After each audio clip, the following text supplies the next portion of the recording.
مصطفى مصطفى متبع للصفا.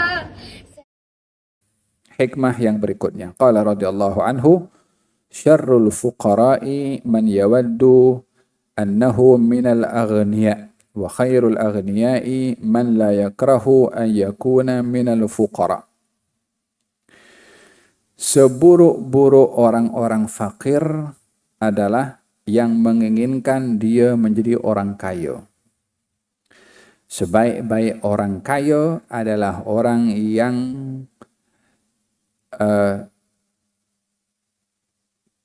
tidak benci untuk menjadi fakir.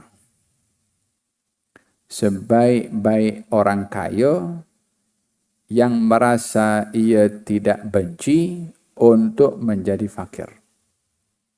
Dan seburuk-buruk orang fakir yang ia suka untuk menjadi orang kaya.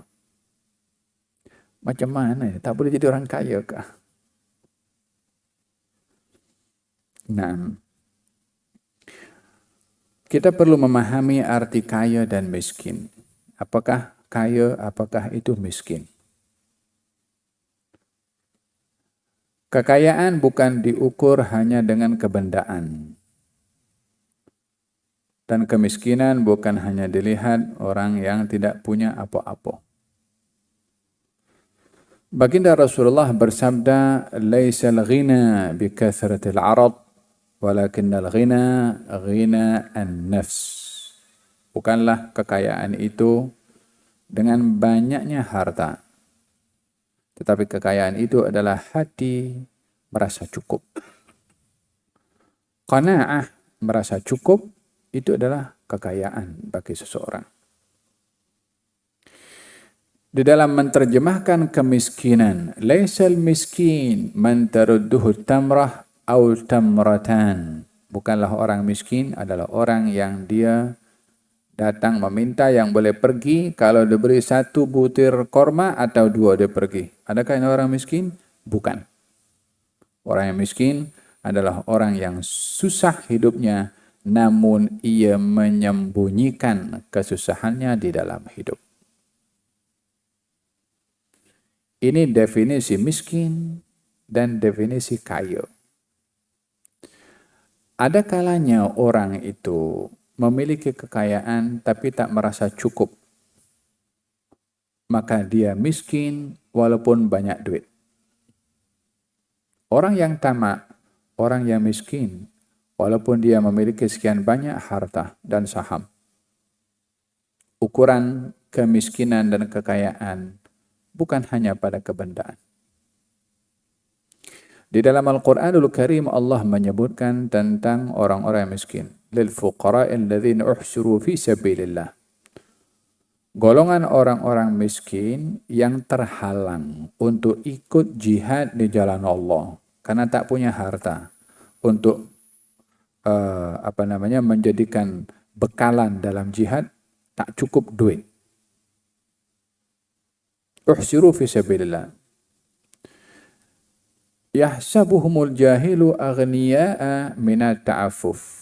Orang miskin tadi yang tak punya bekal untuk persiapkan diri dalam berjihad, untuk beli makanan dan persiapan-persiapan untuk berjihad ini, tak ada duit, tak ada cukup untuk nak berbekal.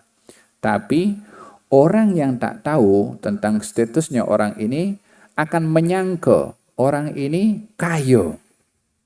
Apa sebabnya? Minat ta'affuf. Sebab dia jaga air muka untuk tidak tunjuk miskin pada orang. Dijaga kehormatannya untuk berpenampilan smart walaupun dia miskin. Supaya tak diketahui kemiskinannya oleh orang lain, ditutupi dengan penampilannya. Berapa banyak orang berpenampilan smart tapi miskin.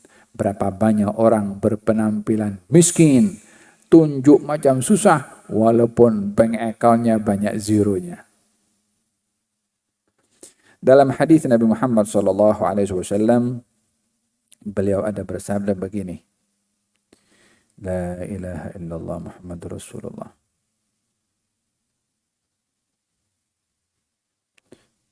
Mana dia punya hadis tadi itu?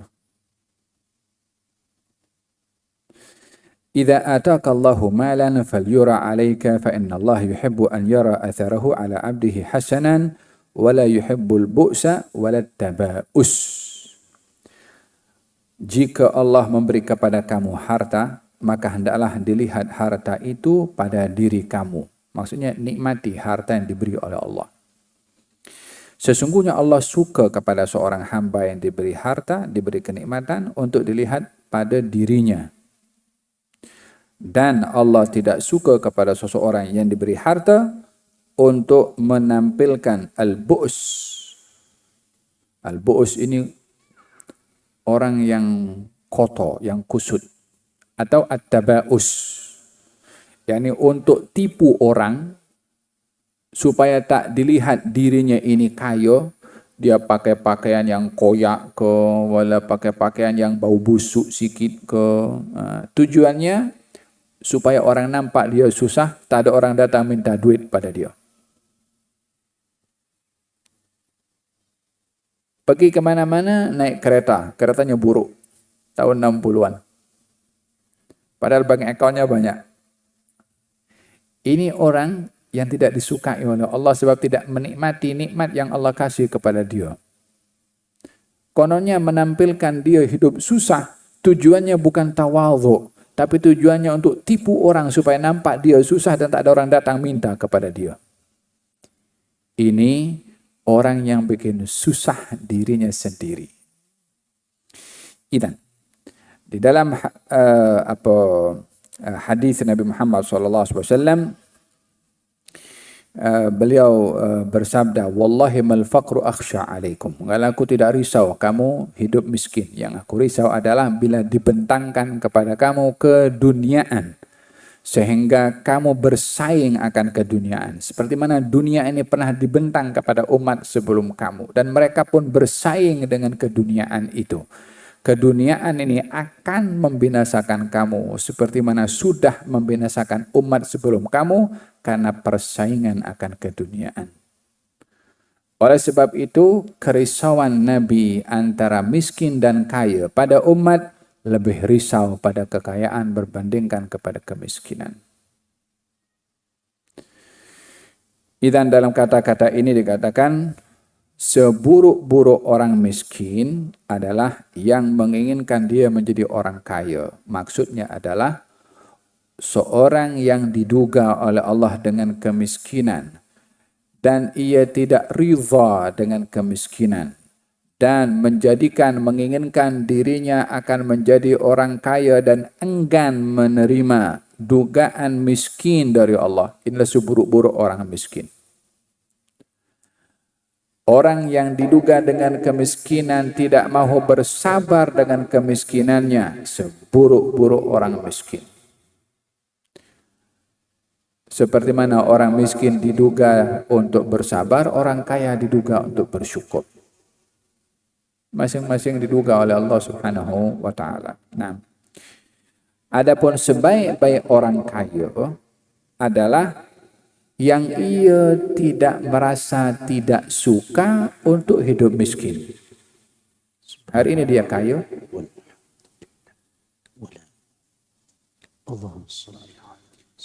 Di antara kemiskinan yang menyebabkan seseorang itu tidak ridha dengan kemiskinannya dan ingin menjadi orang kaya, bila dia merasa kerdil dan kecil di hadapan orang kaya. Orang miskin, bila berhadapan dengan orang kaya dan merasa kerdil dan kecil dirinya, kemiskinan sepertinya termasuk dalam golongan yang tadi nih. Seburuk-buruk miskin adalah orang yang menginginkan jadi orang kaya. Dia merasa kerdil di hadapan orang kaya. Karena bukan menjadi ukuran kerdil atau tidaknya seorang kaya dan miskin mula bila harta menjadi neraca untuk mengukur orang itu lebih baik daripada kita. Tak ada siapa kata macam itu. Kecuali orang yang gila dengan harta, maka dia akan merasa kerdil di hadapan orang berharta.